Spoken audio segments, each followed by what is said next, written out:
What's up, Epic Gamers? Welcome back to the patch preview for 11.22. The post-Goredrinker meta is upon us, and now we see what wrath it hath wrought. Not a lot, as it turns out. Some champions are getting some nudges here and there as a result, like Kha'Zix and Kayn, while others just needed some love regardless of everyone's favorite Season 11 item, like Yuumi and Graves. Let's do this. This is the 11.22 patch preview.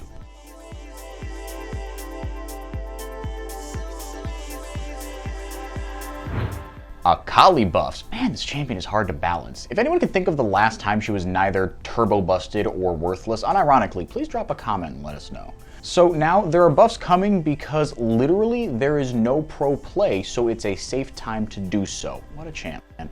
It's a small one and it's to her passive, Assassin's Mark. The base damage is going up from 29 to 170 to 35 to 182 based on level, and the AP ratio is also going up from 40 to 55% with the AD ratio remaining untouched. Graves went kind of crazy this year and found himself as a 2-role flex at Worlds and probably beyond. After being nudged down a little bit last patch, he's getting another little bonk on the head with the Nerf hammer. In another nerf to a very strong champion's passive, Graves' unique auto attacks can still crit just the same as before, but will now scale off 20% of your bonus AD as opposed to 30%. Kalista, a champion known for her early game power, is getting some buffs to her late game. Her E, Rend, is having the AD scaling on its damage bumped up a bit from 60 to 70%, and the AD ratio on each subsequent spear's damage is also going up from 20 to 35% to 23.2 to 40.6%. Because 41%, come on, that would just be silly. Kayn was one of the few champions that really felt those Goredrinker nerfs. Not that we have any sympathy for him, of course, but for Red Kayn specifically, building the item didn't feel as anti-thematic as, say, Blue Kayn. So, he's getting some love to his Q and his ult this patch. Reaping Slash's Darken form will now scale off 5.5% per 100 bonus AD instead of the current amount 4% inside the complicated formula to calculate that whole mess of damage that reminds me of my Algebra 2 textbook. Also, his ultimate, Umbral Trespass, again just in red form, will scale off of 15% of the target's maximum health as opposed to 10. Kha'Zix nerfs. It's kind of wild that Kha'Zix's last appearance in the patch notes was all the way back in 11.1 when, and this is not a joke, look it up, his base MR got buffed by 0.1 and his base health went from 573 to 572.8, and that's where it sat for a full year. Anyway, these nerfs come as the Void Reaver has emerged from the shadows of his Goredrinker abusing assassin kin, only to find nerfs awaiting him on the other side. The total damage on his Q, Taste Their Fears, having its bonus AD scaling nudged down from 130% to 115%, while the base damage remains untouched.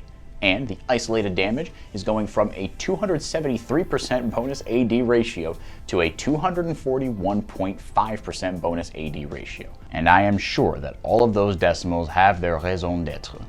Moving right along, Maokai is here because, again, Maokai support is just a little too strong for Riot's liking. Same TBH. The nerfs are to his passive, Sap Magic, as well as his W Twisting Advance. Right now, the auto attack on his passive heals for 7 to 15% of his maximum health based on level, and that amount is going down to just 5 to 15%. That early healing just felt a little too free if, as a support, you don't necessarily have to invest into health quite as much as your top lane counterparts. His W, meanwhile, is having its base damage reduced from 70 to 170 to 60 to 160, so just a flat 10 shaved off the top. Speaking of champions that have been popping off at Worlds and have had everyone trying their very best Canyon impressions around Halloween and looking very spooky indeed, Qiyana is back in the nerf column, but it does technically go in the books as an adjustment. Her power is being shifted around a bit to be a little more forgiving to less skilled players. Riot's words, not mine. That means higher built-in numbers and scaling later in the game, so it doesn't feel quite as punishing if you don't find a snowball to push down a hill early on. Qiyana's base health is getting actually kind of whacked from 590 to 520, but the base health per level growth is going from 90 to 110. The damage on her Q, Edge of Ixtal, is going from 60 to 160 to 50 to 170, and the bonus AD ratio is going down from 90% to 75%. Finally, her E Audacity is gaining a lot of base damage late, going from 50 to 170 to 50 to 210, but the bonus AD ratio is going down pretty significantly from 70 to 50%. Renekton's quote-unquote buffs this patch are just the reversion of his W stun and lockout durations back in 11-18.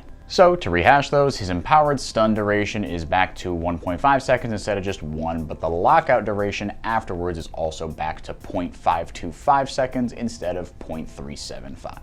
Ribbon 1 tricks rejoice and fire up OBS again. It's time to get streaming because the Exile is back. She's getting buffs to the base damage on her W, now dealing 65 to 185 damage instead of 55 to 175, and the bonus AD scaling on the shield given by her E is going from 100% to 120%. Small, but probably mighty these buffs be. Varus is also getting a small buff, and it's a pretty simple one. The bonus AD ratio on his E, Hail of Arrows, damage is going from 60% to 90%. Maybe not actually that small. And finally, Yuumi Nerfs, yay! Our favorite catch-all enchanter support punching bag is getting a couple of decent-sized nerfs to round out 11-22. Her E, Zoomies, will now get a lot less help from the amount of AP she has. Instead of granting 15 plus 10% per 100 AP movement speed, we're now down to 15% plus 6% per 100 AP movement speed. And the heal on Zoomies is also losing a bit of its strength late, going from 70 to 210 to 70 to 190, and losing a bit of strength on its AP scaling as well as the ratio goes from 40 to 35%. Lots of the champions on this list in the buff column are here specifically because of nerfs to our old friend Goredrinker. Well, turns out he's actually here himself too. Now don't worry, it's a small buff and it's not to his, it's active. Don't personify the item, you'll only make friends with it. The base health it gives is going from 400 to 450, and the Omni Band it gives is going from 8 to 10%. So should be just small nudges, I think we're safe. Thank y'all again for watching as always, and get hyped for Arcane and all the content coming out over the next few weeks, as well as Worlds, TFT Set 6. Man, I love my patch previews, but I'm also very okay with this being easily the least cool thing that's going to happen for a while in the broader League-verse.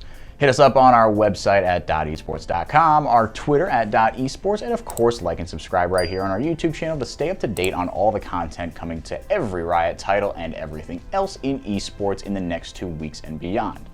Till next time.